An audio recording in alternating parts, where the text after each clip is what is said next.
Nagorno-Karabakh profile.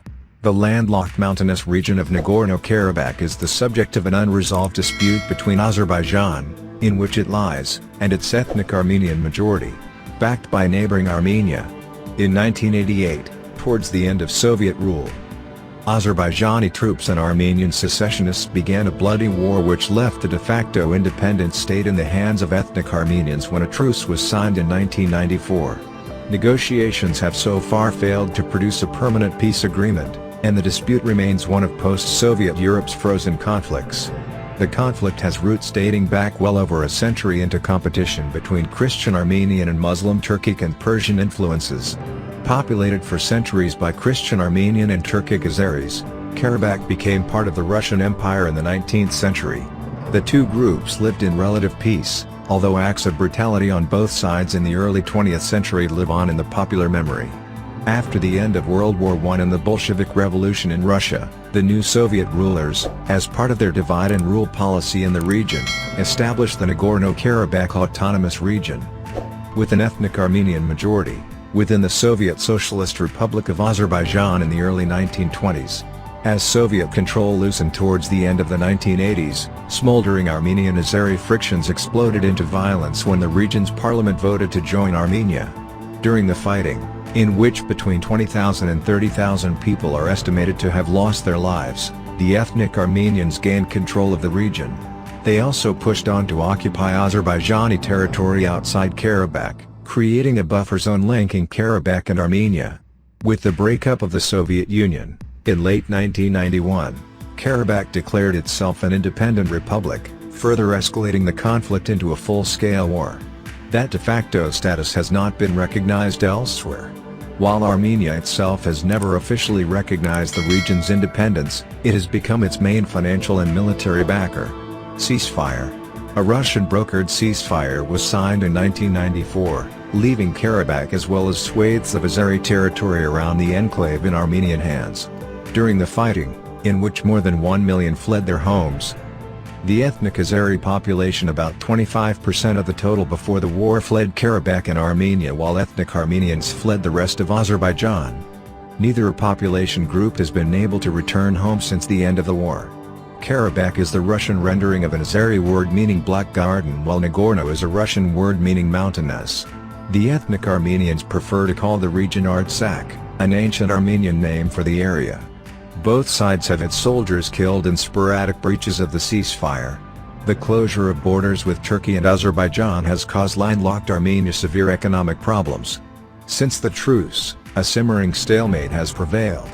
Azeris resent the loss of land they regard as rightfully theirs, while the Armenians show no sign of willingness to give it back. Russia, France and the US co-chair the Ass's Minsk Group, which has been attempting to broker an end to the dispute. Signs of thaw.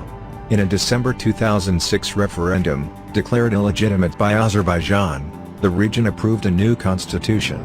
Nonetheless, there have since been signs of life in the peace process, with occasional meetings between the Armenian and Azeri presidents.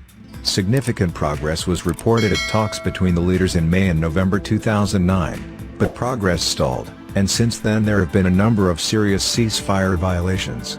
The most serious so far occurred in April 2016, when dozens of soldiers on both sides died in a fresh flare-up of hostilities. Archenemies.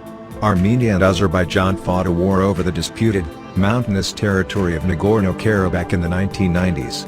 The autonomous republic within Azerbaijan, created during Soviet rule, was populated mainly by ethnic Armenians.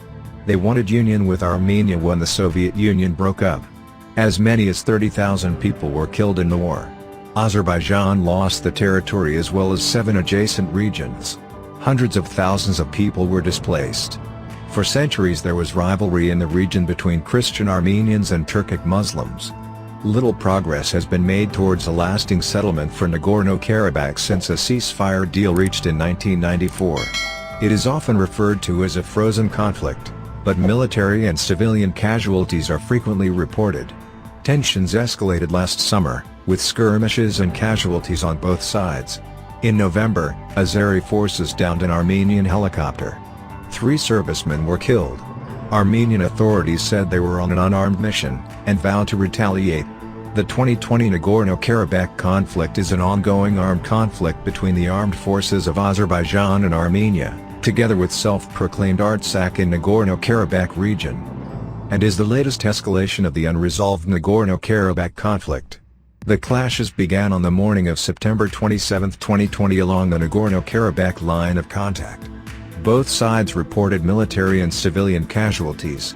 In response to the clashes, Armenia and the self-proclaimed Republic of Artsakh introduced martial law and total mobilization, while Azerbaijan introduced martial law and a curfew. On 28 September, partial mobilization was declared in Azerbaijan. The United Nations has strongly condemned the conflict and called on both sides to de-escalate tensions and resume meaningful negotiations without delay. Peace deal? Azerbaijan's leadership has repeatedly threatened to take back the lost lands. Last August, President Ilham Aliyev tweeted that the flag of Azerbaijan will fly in all the occupied territories. Peace negotiations mediated by the Minsk Group, co-chaired by Russia, France and the United States, have seen little progress. Meanwhile, oil-rich Azerbaijan has been spending heavily to boost its military capability. The country's annual defense budget stands at $3.7 billion, £2.5 billion. Armenia's defense budget was $447 million in 2013.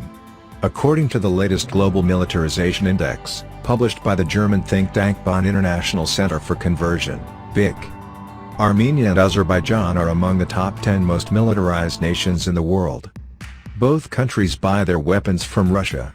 But while there is a risk of renewed conflict, Russia's involvement makes the military option less likely, according to political analyst Aristan Oruglu of the East-West Research Center in Baku. I don't think the Azerbaijani government is preparing for a military resolution of the Karabakh conflict. They are quite realistic. Armenia is a military ally of Russia at least for the next 48 years. It has 2 Russian bases on its territory, he said, referring to the long leases agreed for the bases. However, Mr. Oruglu says the Azeri authorities are watching the instability in Ukraine closely. Azerbaijan sometimes feels itself alone on an international level, he says. For supporting separatists in eastern Ukraine, Russia is getting strong, Western, sanctions. And Azeris are asking, why doesn't Armenia get the same reaction from the international community?